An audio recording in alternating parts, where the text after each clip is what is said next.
Here's the uncomfortable reality TLC doesn't want you to know. Their so-called Tell All special is no more than a theatrical farce. Rather than delivering meaningful insight or closure, it draws out tired drama into four cringe-worthy episodes. But strap in, we're going full-on deep dive into what actually happened and how it proves the show has reached rock bottom. Hello all, and welcome back to my channel. I approached the one-on-one anticipating the usual overproduced drama, but I wasn't ready for how desperate TLC has become. Sunday's episode sealed it. The producers have officially lost steam. If this isn't rock bottom, I don't know what is. It took the show at 1.10 whole minutes to break down a scene in which Meri bumped Kody while rearranging furniture by accident. That's correct. 10 minutes examining an elbow brush off, acted on as if it were a plot point Emmy voters should take seriously. It was like a Saturday Night Live sketch, particularly when host Jimmy came over to Robyn with a completely serious face and inquired whether or not the bump was appropriate. Are we actually labeling that as storytelling these days? Then came another exhausting segment focused on Kody jokingly calling Meri his favorite ex-wife. We've heard this kind of nonsense from him 100 times. It barely ranks among his most ridiculous quotes, but TLC spun it into another unnecessary deep dive. And just when you think that it can't get any crazier, Suki goes and throws a curveball by asking Christine if she and her new husband David would be willing to go on a double date with Cody and Robyn. Who came up with that idea? Because most divorced individuals wouldn't be caught dead on a double date with their ex and their ex's new significant other. Of course, Kody broke down in his own passive-aggressive manner rather than say what everyone knows. Nobody does that. Fortunately, Janelle was the only person who had anything approaching honesty or reality to offer throughout the whole episode. The others? Filler material padded with nonsense. It's increasingly obvious that TLC is grasping at straws to make small things big just to stay in business. The pacing lagged horribly, too. Forced confrontations, stilted interviews, and sleepily cringeworthy exchanges caused the episode to drag on and on.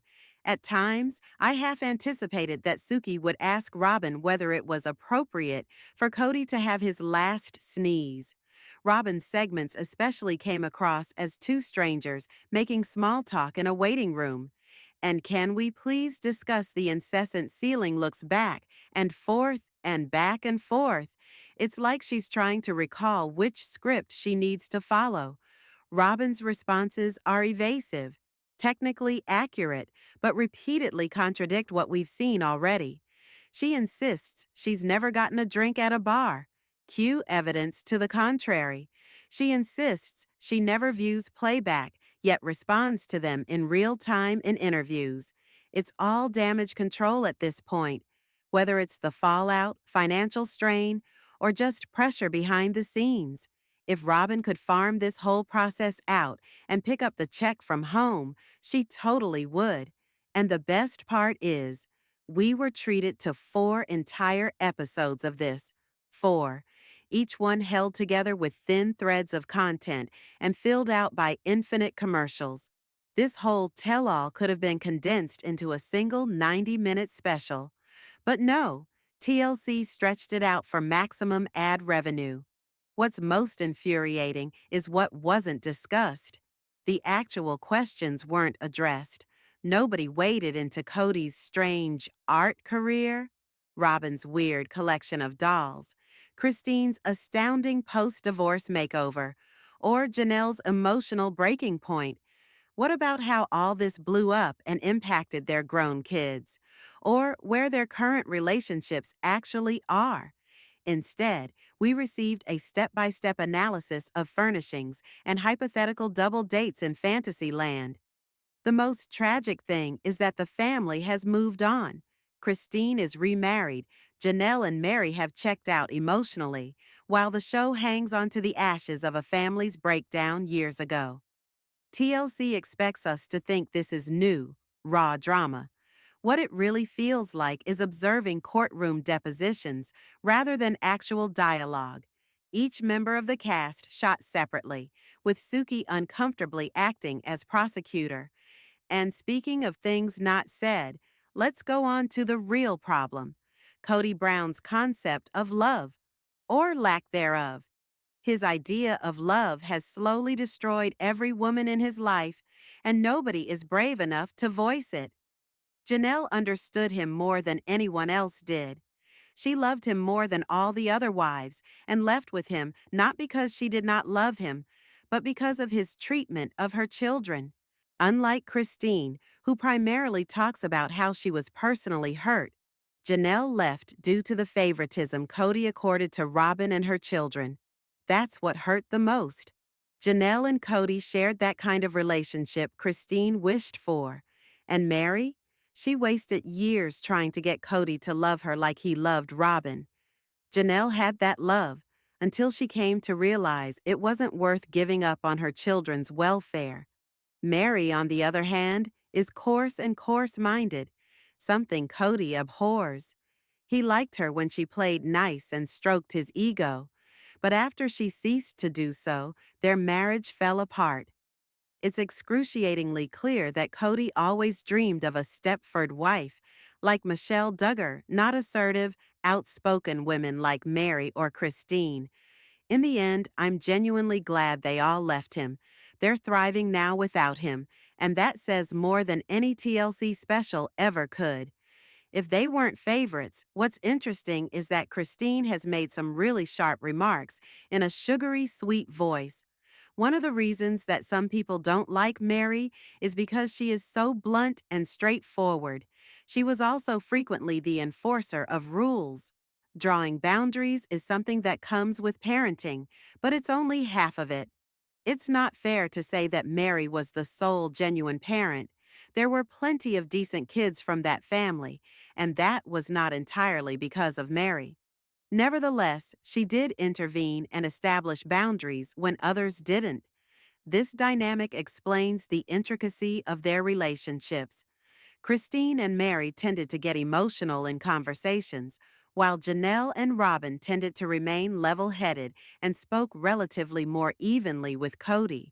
That's also one of the reasons why Janelle felt that her heated fight with Kody, one that culminated in a shout-out and him walking out, was a breakup.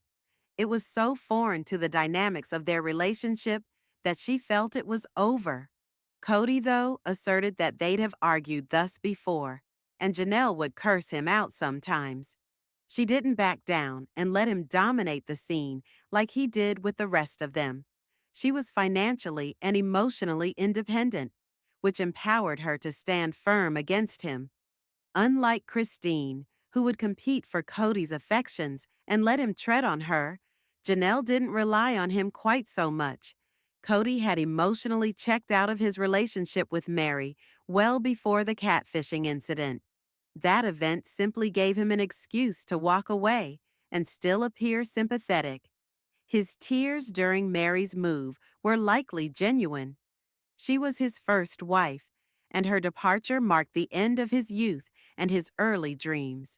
He's no longer the optimistic young man who believed plural marriage would bring status or reward. Meri leaving forced him to face his reality as a middle-aged man with debt, strained relationships with his children, and growing public criticism. It's possible Kody's emotion also came from losing Meri's financial contribution. Robyn has been accused of keeping him tied to her for similar reasons. He never let Meri ever tell him about how she felt towards Robyn, and the disrespect was evident. In the end, Meri was better off without him. She acknowledged she no longer enjoyed him and stated that any love she ever had for him was gone a long time ago. Kody wanted her to fit into his patriarchal dream, loyal, obedient, and compliant just like Robyn. Polygamy was no longer benefiting Janelle like it used to. She never wanted to be a typical wife and cherished her career.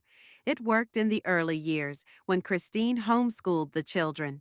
But now, Janelle's children are adults, and she sees Kody very little. The thought of submitting to him all over again doesn't sound good. She and Kody had the strongest relationship once, particularly prior to Robyn entering the family. Kody tried with Janelle when Christine was gone, but did not have the same interest in fixing things with Meri or Christine. Janelle probably had more practical expectations since she was divorced prior to marrying Kody and wasn't brought up in the AUB. She worked, was a responsible money manager, and that kept Kody humble in their earlier years. Their relationship wasn't similar to his relationship with Robyn. Janelle didn't stroke his ego like Robyn does. She had previously left him and didn't resort to circular arguments. Her children were treated more favorably than Christine's until the COVID days, when the favoritism was more evident. Kody's lack of interest wasn't new to Janelle, but new and hurtful to her kids.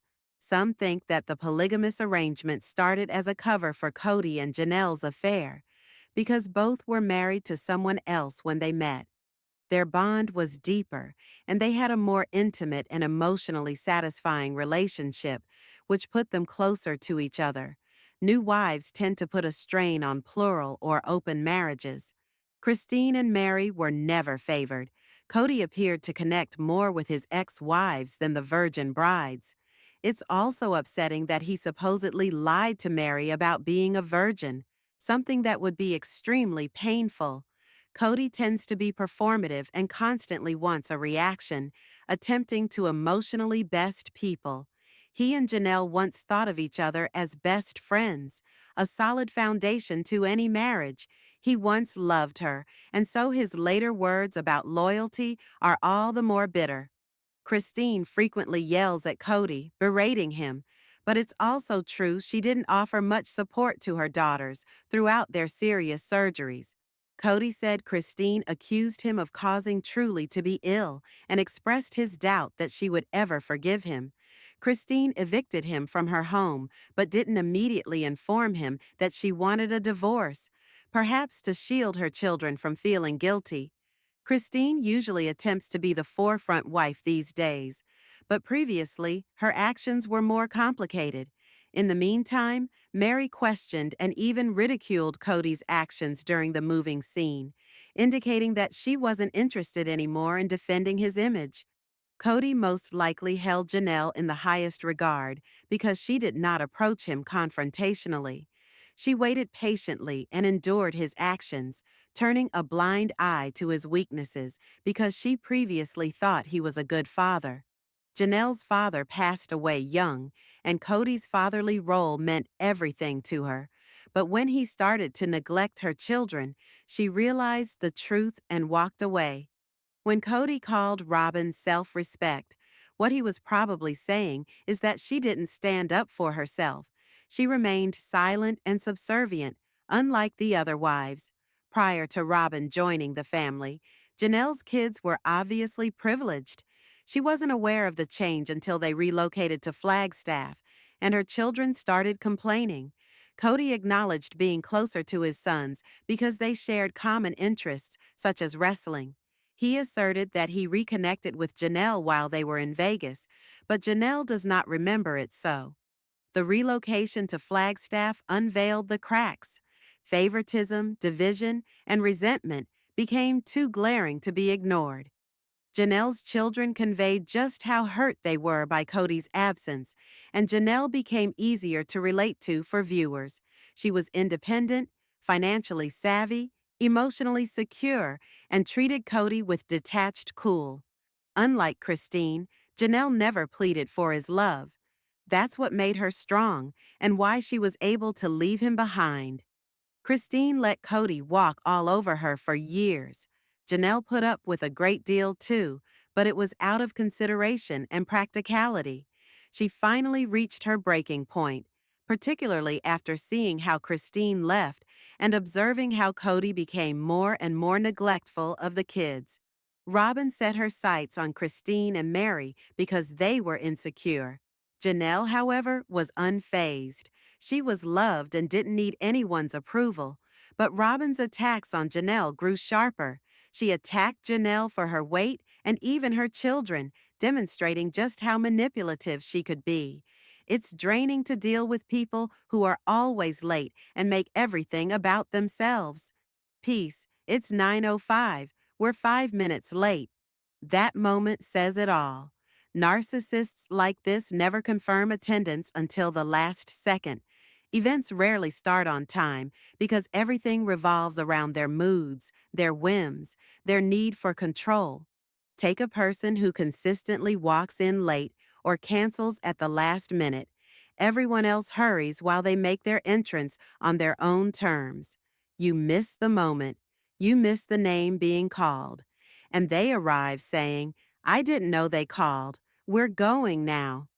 Whether it's a wedding, an engagement, or a graduation, they vacillate on whether or not to attend, making others plead on a personal level to get them to show up.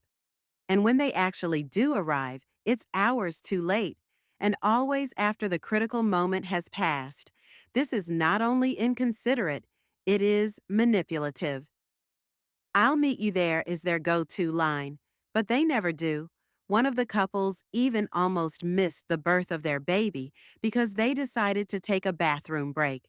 When they did arrive, the moment had come and gone. They were escorted out the door and have not been seen since. Some individuals justify this as poor time management or eccentric personalities. But once it's a habit, it's a passive-aggressive control mechanism. These individuals live for causing chaos, ruining plans, and garnering attention by having everyone else wait on them. It's a power play, not an accident. And it's not just about an individual. Whole families or immediate groups can be peppered with chronic latecomers who seem to think punctuality is an optional extra. They disappear when it's time to lend a hand, arrive late to events, or conveniently forget appointments, leaving everyone else to cope with the mess. Even legitimate excuses, like having a newborn, don't justify missing key moments, especially when cameras are rolling or others are watching. They seem to relish the drama their lateness creates, as if trying to prove that everything stops until they arrive. Ironically, they're usually impeccably on time when it matters to them. They don't forget what's significant to them. They just don't care about others' significance. They'll manufacture last-minute crises or postponements and expect everyone else to cooperate while they're unaffected. Some learn to handle their time eventually, others never, either through incompetence or pure disdain. The outcome is always the same: stress, frustration, and an experience of disrespect. Perhaps they don't mean harm, but harm is done. To live with individuals like this is to constantly accommodate your life to their disorganization. It's important to make the distinction between a person who sometimes runs late and one who employs lateness to control and undermine. The latter is harmful to relationships and shouldn't be apologized for. And let's discuss reality stars being paid to do nothing. The amount of times Robyn shrugged throughout the reunion? It was limitless. She's being paid to lead a life that people listen to on a weekly basis, and all we see is apathy. I don't need this. I'm doing it for Mariah and out of curiosity, but I really am ready to walk away. She said it herself, and still, she remains. She purchased the air fryer. She shrugged. She told she didn't care, again and again. If she's that ambivalent about her own life, why should the audience waste any time on it? By the third shrug, it was obvious. She didn't want to be there, and the airtime could have been better used on someone who actually had a point to make.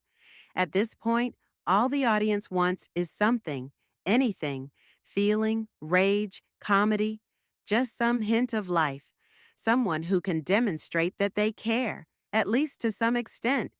Instead, we are instructed to cease asking questions. Even Kody capitulated, proclaiming, "Let's not discuss these relationships anymore." But that's the whole premise of the show. The relationships are the plot. Without that, what does it have? If we can't even discuss the essential topics anymore, congratulations, you don't have a show. Watching it was like an insult.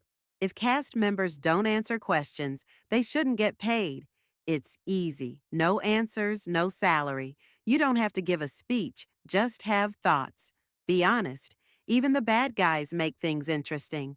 But what we get instead is, I don't know, or I don't want to watch the clip, repeatedly. That's not enigmatic, it's childish. Robyn obviously received a memo from PR, cease lying, but instead of revealing the truth, she simply clammed up. And now she contributes nothing. She's handled like a sacred cow, but she only hones in on the sacred aspect, overlooking that the term is not meant to be complimenting. If she wants to spend her life period correcting Victorian dolls, actual or vinyl, that's fine. But she'd best be piping up sooner or later if she hopes to remain on a reality show. Her presence was once contentious. How she spoke to people, the passive-aggressive remarks. Recall the time she swatted a toddler aside like a fly? Today, it's just her in that empty house full of unopened Amazon packages. Perhaps her daughter's talking to herself in the background, testing makeup for the third time today. No actual moments, only sterile quiet. We're left to dissect her every hand movement and eye tick because that's all we're ever going to get. The mask is slipping, and underneath it's contempt, not tears, not emotion, just a cold refusal to play along. It's as if she's politely quitting the show. If the show is ending, okay.